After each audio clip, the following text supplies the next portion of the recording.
There are no more questions on the foreclosure issue. I would just like to introduce Honorable Lew Simon from the 23rd Assembly District. Good evening. Sorry, I had 4 different meetings tonight. I just wanted to announce that we signed today with Ellen Connolly. So we will have Dancing Under the Stars back here. So you can enjoy it. I believe we're doing it on Thursday evenings. So we'll be doing Thursday evenings. I'll talk to Maria to see how many Thursdays she wants. We have 8. So have you let me know if you want all 8 or whatever. What we do is, Ellen Connolly comes, she teaches everyone ballroom dancing. Want the tango, the twist, anything you want, she will do it for you, including line dancing. And what we do on Thursday evening, Maria puts all the beautiful silver stars up here. There's food, there's some water and soda and all. We have a great time, we dance.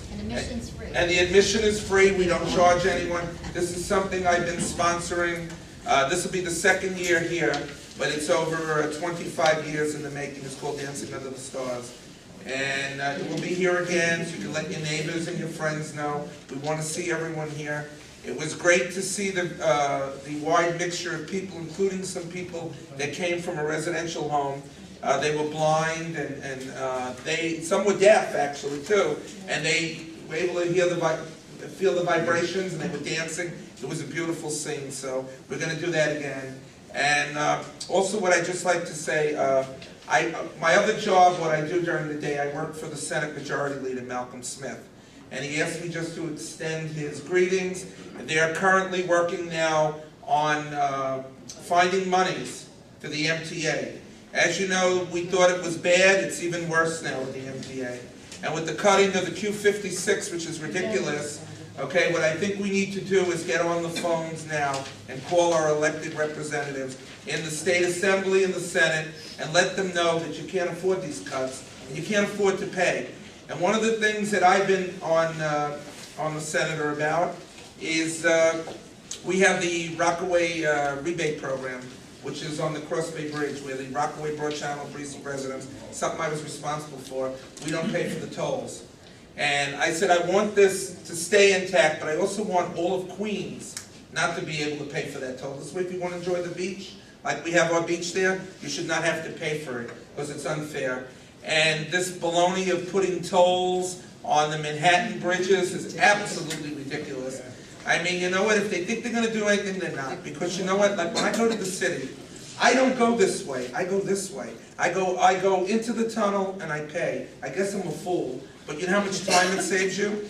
It saves you about 45 minutes. And if they put the toll on, it's just going to be equal. You're going to have more traffic and more problems. So this toll, to me, is a waste. And it's unfair that everything is taxed. In order to help the MTA, you have to put a toll on a bridge. In order to do this, it's like there's no fairness to this. And what I think is the most important, that they need to hear from people.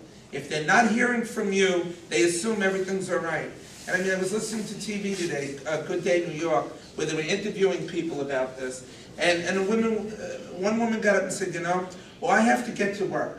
So if I have to pay $3, there's nothing I can do. And you know, I wanted to punch him. Because I said, you should say what I would say. How much could we be taxed? Nobody's getting a raise. The cost of living is going up. The price of gasoline, the price to heat your house, everything's gone up, but we haven't gotten anything in our paychecks. Okay? And if you look at it this way, most people now are losing their jobs. There's so many cutbacks. Okay? Everything is being cut now. I hear now the mayor wants to cut more jobs to people. How much more cutbacks could we have? And the one good thing I could say that I'm still waiting to see, I haven't seen it yet, the president's stimulus plan, we're supposed to see $30 to $65 in our paychecks. It's supposed to start the April check. I didn't get my Senate check yet today, so when I go home, I'll see if I got any more extra money in it. I mean, it's not much. It's not enough. If you look at it this way, when you go to the grocery store, that's gone up too. So everything has gone up, but yet we haven't seen anything passed to us. So we need to work together. I suggest that you call your senator, your assembly person. You can call my boss, the Senate Majority Leader, let him know too, and get them to put this together. Because they are going back next week, I was told, right after the holidays, and they're going to be discussing this. This is important. I just had a question. Sure. Maybe I'm not paying attention, but perhaps I've never heard anybody really talk about oversight.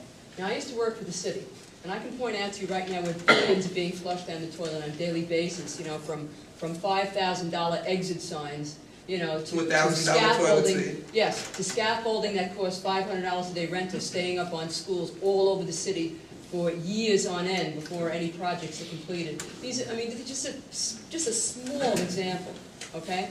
And of all the things that are being done, years ago the MTA had two sets of books. You know, there was a surplus. All of a sudden there's not a surplus. It's like a Houdini act that keeps going on back and forth. And yet we're speaking about how much could we be taxed and this and how unfair it is. But I don't see anybody actually looking into where all of this is leaking. And everybody in this room can probably point out anywhere in any city agency, any job that you work at. You know, federal agencies pay $500 for a hammer for the military. You know, and you can pilfer billions just in this alone in oversight, and none of this would be necessary if this would be pulled back. Absolutely. And you know, I'm not even talking about accountability, because they always come towards the worker. You know, blame unions and accountability, and people are not putting in a full day, and yada yada yada. But anybody here, the police department can tell you, tons and tons and tons of things are being wasted all the time. Well, I can give you two examples that back up what she says. When they were moving the Board of Education and moving them into the Tweed building, It's a Department of Education, which costs $1 trillion to change the name. Exactly, but it was Board of Ed to become Department of Ed. If you needed a desk, if you needed a bookcase, if you needed a swivel chair, if you needed a computer, everything was brand new, put on the side of the street.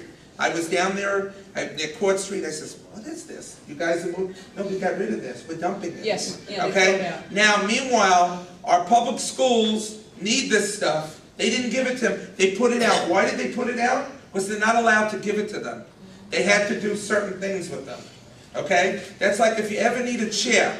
If you ever see they throw the chairs out, if you need it, you can't take it. They have to take it apart. Even though the chair's good, you can't take the chair. But yet all this stuff was there.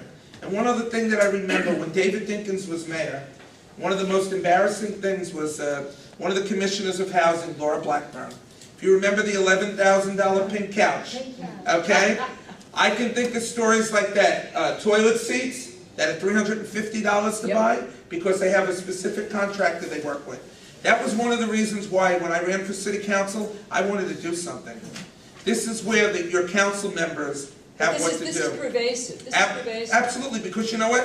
If they watch this, they dot the I's, cross the T's, and go after these things, you know how many millions we'd save?